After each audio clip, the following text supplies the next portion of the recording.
Schumann, and I am the Shakespeare Whisperer, and I am being joined, as always, by Dr. Peter Gross to continue our series on the play Measure for Measure.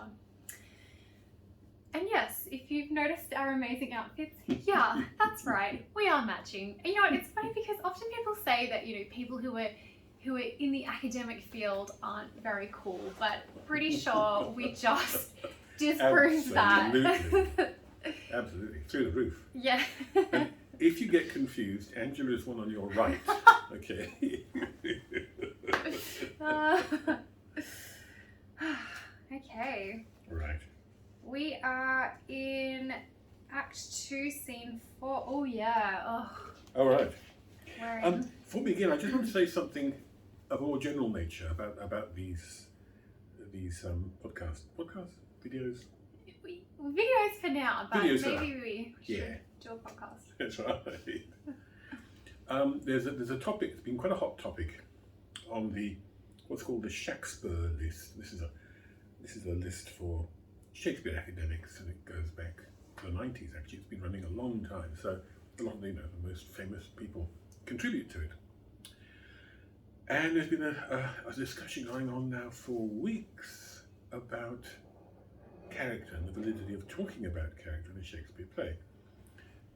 Because some people are scared off by the fact that in the Victorian and perhaps Edwardian period, there was a certain tendency to treat Shakespeare's characters as though they were living beings, independent, if you like, of the text, who you could make valid inferences about their childhood, for example. There's a famous book called The Girlhood of Shakespeare's Heroines, which was published in, I think, the 1870s. And obviously this is illegitimate. And the idea grew up, and it all started with a famous essay called How Many Children Had Lady Macbeth by Montgomery Knights back in the 30s, I think. The idea grew up that it was somehow illegitimate to talk about character at all in a Shakespearean play, because they're not real people, they're just words on a page. And really this does miss the point somewhat, because what Shakespeare is doing, what any playwright is doing, is imitating life. You know, art holds up the mirror to nature, as Hamlet tells us. And a successful imitation, a convincing imitation, must produce a representation of a human being who has a certain degree of psychological wholeness, fullness, richness, to some extent predictability, but of course also a truly convincing representation of a human being must also represent them as capable of change and of surprising you in ways that retrospectively seem to be explicable, but might be surprising to begin with, as indeed we see with Angelo and with all the main characters in this play. So a playwright like Shakespeare wants to produce a kind of what might be called an implied fictive personality. It's what the job is about. And it's also true that if Shakespeare didn't do this, we wouldn't be interested in him, except from a purely scholarly point of view. You wouldn't get people flocking to his plays as they do all the time, because Shakespeare presents us with imitations of personalities that ring true, that we can recognize, that we can identify with. And this is partly, again, because people aren't pure blank slates for culture to write its crazy messages on, as some people in arts faculties like to believe, for, I think, partly political reasons, but that we are, to a large extent, products of evolution. If evolution shapes our hands and our feet and our lungs, it also shapes our minds to some extent, and our behaviours to some extent, even though culture, of course, modifies and changes and develops these things. So I just want to point out that what we're doing here is entirely legitimate and sensible, even though there is a class of critics still, and particularly postmodern critics, who think it's somehow irrelevant, or somehow that we're being naive and we're imagining Isabella as a real person that we could meet in the corridor in half an hour. And of course, neither of us is actually mad, are we? I hope not. I hope not. Our outfits rule that out. Exactly, absolutely. Exactly. Sebastian and Viola. So People get us confused all the time. So I just wanted to mention that because it's kind of a hot topic. It's being discussed quite heatedly. And of course, there are actually rather more people in this discussion list, academics, on our side of the question than there are on the rather arid side. But there we go. That's enough about that. I just thought I'd throw that in there. We want to keep you on the cutting edge of, Exactly. of academic debate. Exactly. Exactly. So where were we? Right, so we're around, well, my page is folded down at Act naughty. 2, I know, book abuse, I know. Act 2, Scene 4. We're very near the end, I think. Yes. Oh, here we are. Yes. Around line 25 or yes. so. Eyes, the glasses where they view themselves. Women are frail too, says Angelo. That's right. Again, pulling her in, the lawyer with his tricks. Seeming affable and, seeming to agree with her, and in fact, setting up a trap whereby if she admits that women are frail, then she's got less of a leg to stand on in rejecting his proposal. And Isabella says, eyes are glasses where they view themselves, which are easily broken as they make forms. And we talked a bit about the emblem of vanity as always a woman looking into a glass. That's right. Yeah. And how upset I was that it never meant introspection. Yes, no, unfortunately. Well, I think the thing is, as they rightly see, if you look at the mirror, all you can see is the externalities of the mirror. Well, that's a really good point. Yeah. So,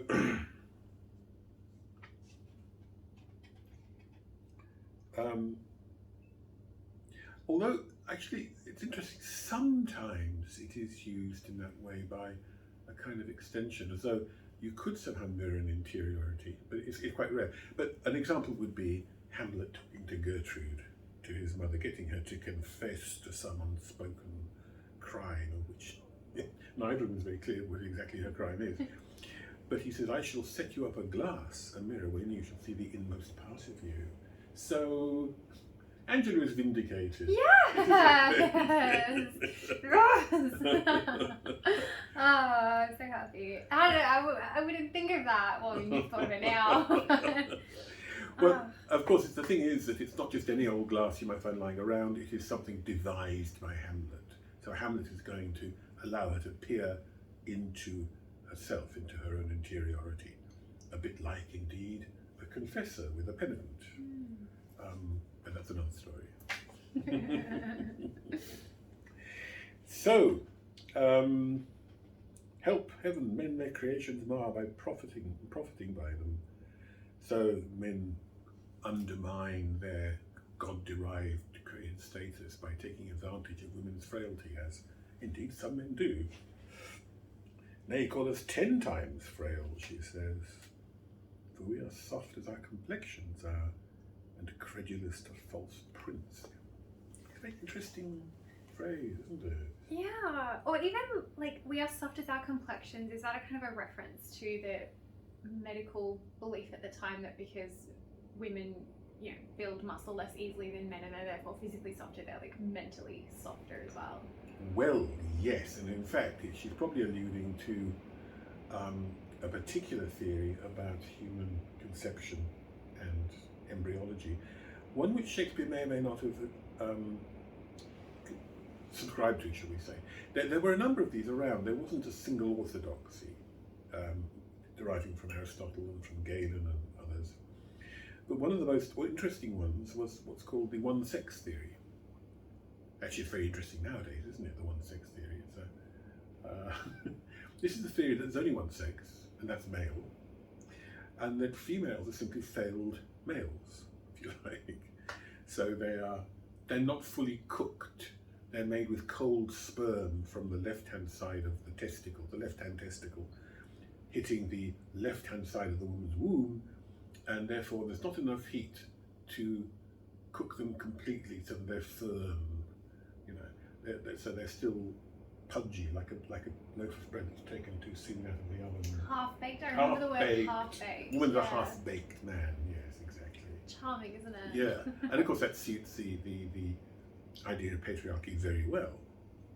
But it means that women don't have a separate kind of identity as a sex. There's merely rejects, if you like, from the great oven of life. Right, there we go. There you go. That's our biology lesson for today. But what that actually means, interestingly, is that they did spot certain analogies in anatomy. And in fact, if you look at some contemporary anatomy textbooks, they represent the uterus, the vulva and the uterus, as an inverted penis. And the idea was that really, the penis could, particularly in adolescence and under certain kinds of emotional stress, the penis could kind of pop out like a balloon, into a male organ, or it could be sucked in and become a female organ. So that there was an interesting idea there, and again, very interesting in a very contemporary way. Yeah.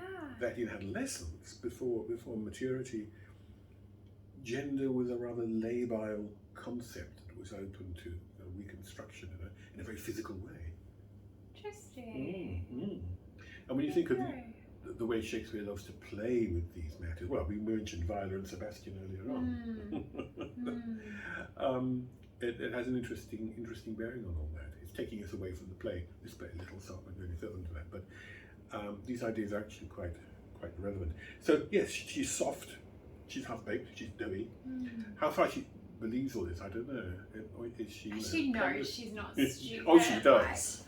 She knows she's brighter. I feel like she's just she's again. It's this false humility which pops up a lot with Isabella. Yes, but when she says she's credulous to false prince, we've noticed. We've been drawing attention to, I should say, we're not the first to notice it, but there's a theme running through the play about coining, stamping the king's face onto metal, which starts at the very beginning. Let me be more. My metal be more tried. May my metal before I receive so great a stamp. And of course, Angelo talking about coining in stamps that are forbid as a fornication. So printing is the same idea as stamping, printing and stamping, making an impression on. We still use the word impression for, a first impression means the first printing of a book. So credulous, receptive to false prints. There's a curious, we were talking about this odd little kind of Freudian self-revelation here. There's a clear kind of sexual undertone in that. Because the whole idea of, the male imprints the female, puts his stamp on her, if you like. So part of her language there is suggesting that she is not exactly available, but yeah, you're right. Receptive. Yes, receptive. Yes, that's right. But of course, I think more consciously, and again, this play is so wonderfully complex. I love it. She's actually taking the mickey here, somewhat, I think, because she is suggesting that if women are soft, they'll be a bit soft-headed. They more easily they're credulous. They believe in false prints, like the kind of false baloney that you're giving me, the lies you're feeding me. Yes. And of course, by saying that, she's taking the piss here, because by saying that, she's showing very clearly that she doesn't swallow any of his nonsense. I think so. Yeah, it's beautiful. So it's quite a complicated little statement there. I think it well, says Angelo, obviously not quite getting his meaning. Again, he's slightly behind the 8 ball. And from this testimony of your own sex, you admit it, since I suppose we are made to be no stronger than faults may shake our frames. So we're not made, we're made strong enough to resist temptation, but no stronger, if you like. And of course, women are made under this theory, less strong than men, although, of course, Isabella herself is a complete standing challenge to this notion of female weakness and imbecility. Be that you are. I do arrest your words. Let me bold. I do arrest your words. Which is lovely, isn't it? Again, this is the lawyer. Right, gotcha. Yeah, yes. yeah. You made this admission. On Tuesday last, you were seen. And even then, with his kind of psyching himself up, like, let me be bold. Like, didn't you say however many lines to go? Like, look, I'll speak plain. Like, okay, Yes. I'm going for this. That's Here right. we are again. That's right. Because as a lawyer, he can't speak plain. It's just not in his blood. And again, apologies to lawyers. We don't offend anyone.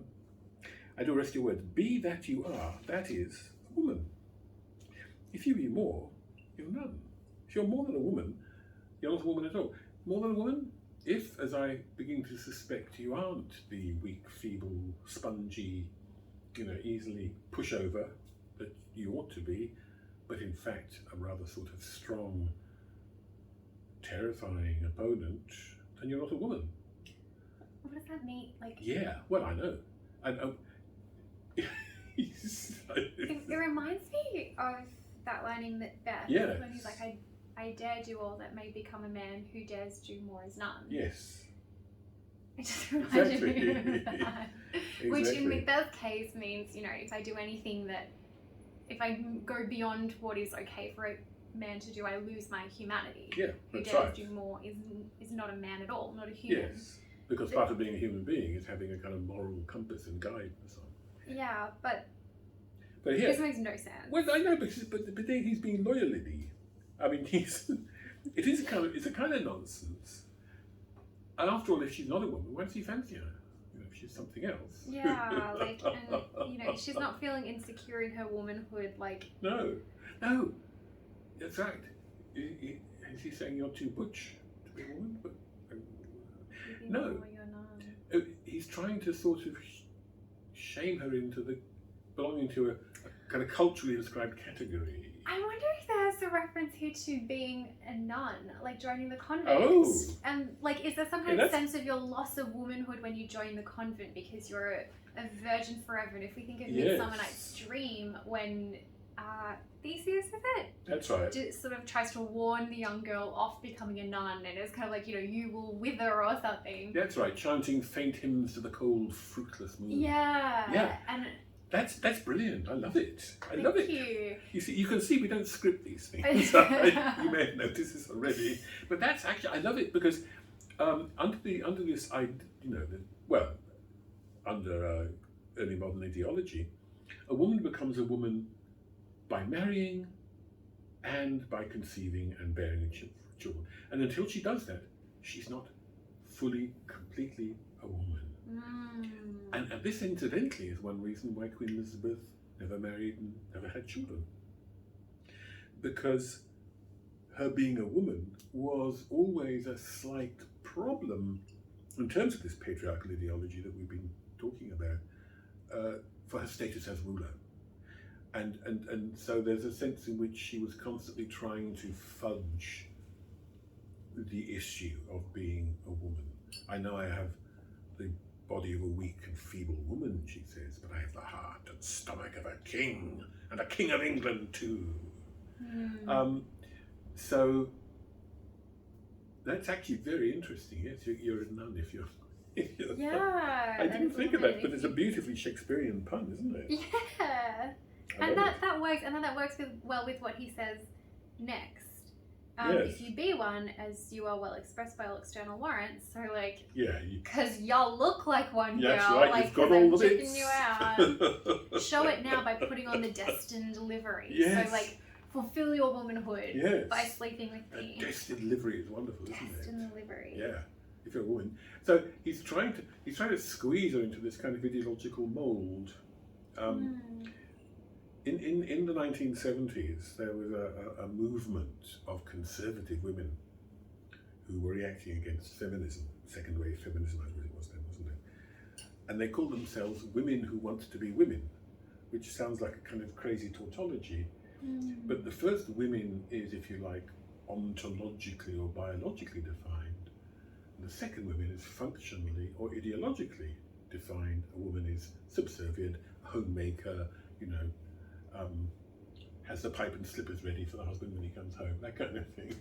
There's a movement now, this is irrelevant, called trad wives, I think, which is a similar kind of thing. It's women who are rejecting feminist ideals in favour of like being homemakers.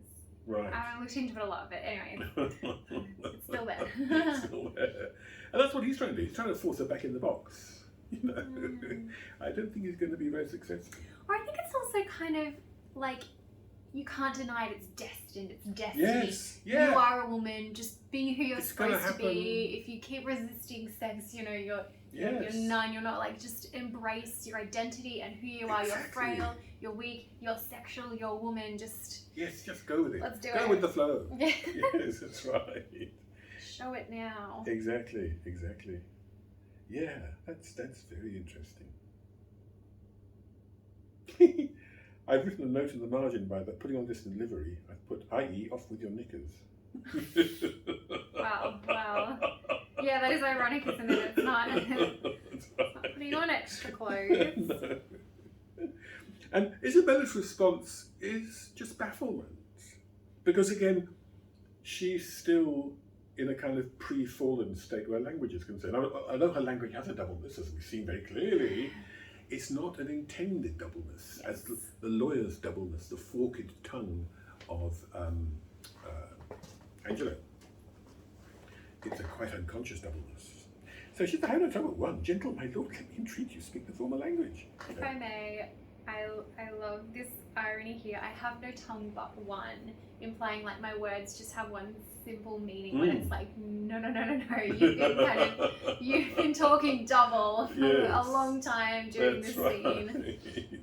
Let me be ignorant. And Act 2, Scene 2 too. Yeah, exactly. So I find, and again, I think it's not unconscious, it's only subconscious, because even the fact that she pronounces this straight away, like, nobody said that, nobody accused you of talking double here. And you're like, yes, that's right. I only have one meaning to what I'm saying. Exactly. Like, cool.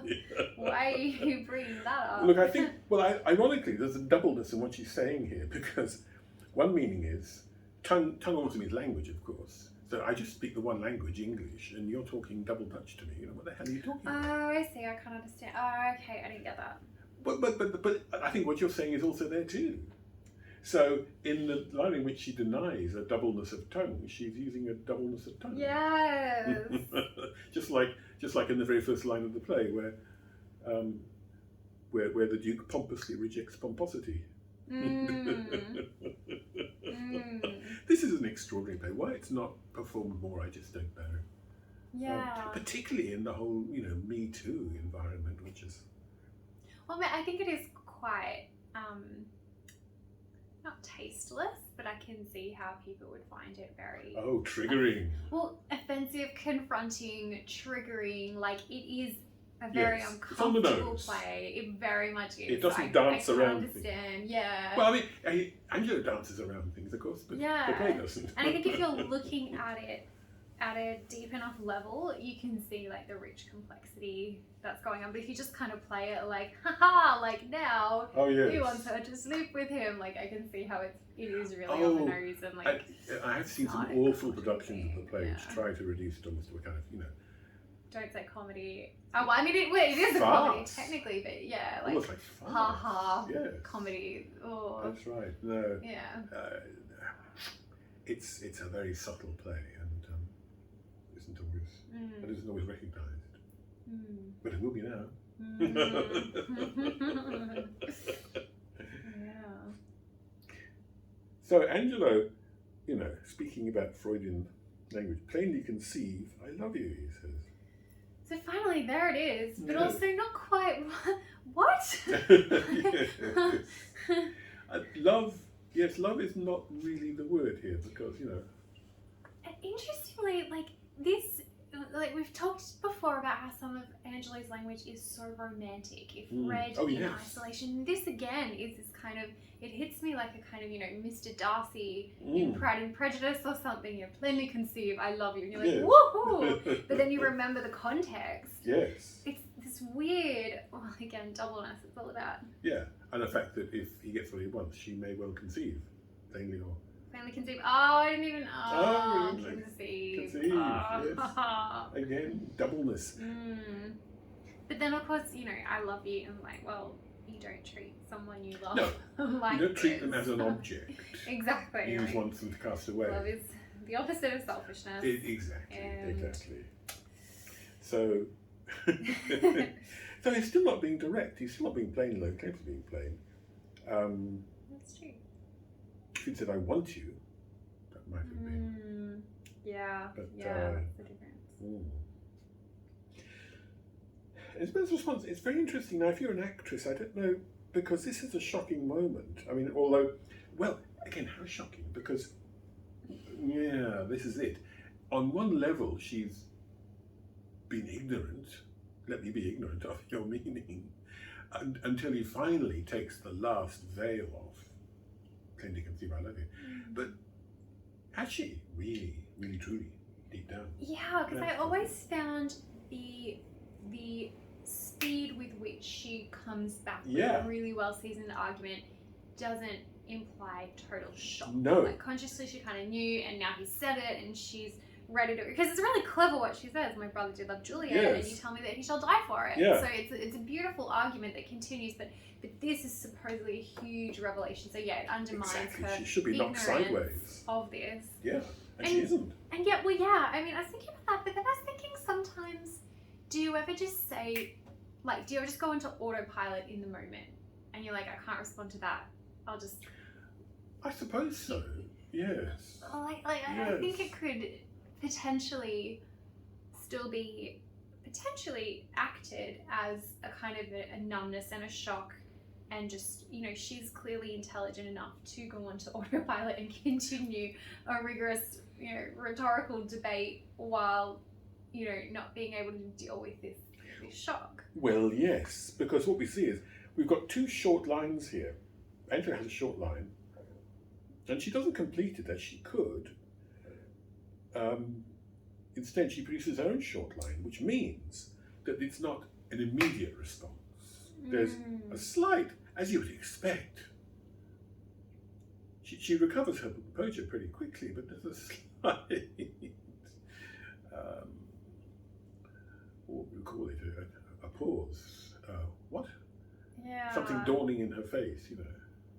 But as you say, she's actually a better lawyer than he is. She thinks more quickly. She thinks on her feet. She produces more convincing arguments. He produces fairly feeble arguments because he thinks that she's, you know, just a woman and she'll buy all this stuff. She's credulous to false prints. Whereas she doesn't underestimate him. I don't think he underestimates her. I think he just can't do any better, because he's like scared of her near the start and stuff. Well, that's true. Yeah. And she completely, you know, defeated him the last time they met. So I feel like it's not that he's like, she's so stupid. I think he's just clumsy in his attack. Yes. But he's bringing the big guns. And Yes, he is. clumsily He's kind of trying nervous. to trap her. Yes, that's right. That's right. I mean, this must be a very difficult scene for actors who are doing it, if you like, authentically, because there's so much going on. That, you know, the actor has to, in a sense, register. How do you, act like Yes. conscious and then subconscious? Like, Well, that's right. Well, exactly. It's not easy. You tell me, he shall not, Isabella, if you give me love. it's very now contemporary way of saying that. Like Yes. that song, "Give Me Love." Like, Yes, exactly. Love. give me love. Because again, he's using a euphemism. I mean, it was a euphemism then, it is a euphemism now. Of course.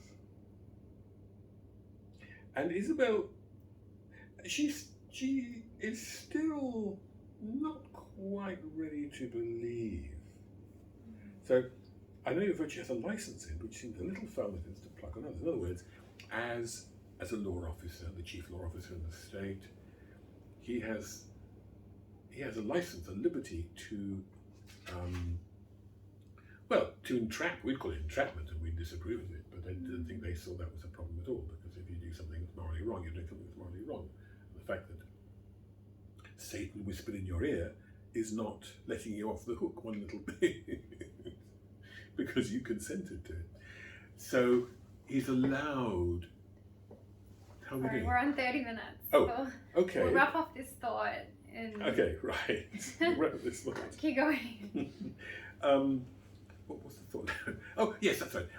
So he's allowed to not be as completely truthful and honest as he might be in order to perhaps get some kind of confession or admission out of her. So she's looking for a way out of this, I think, is what she's doing here.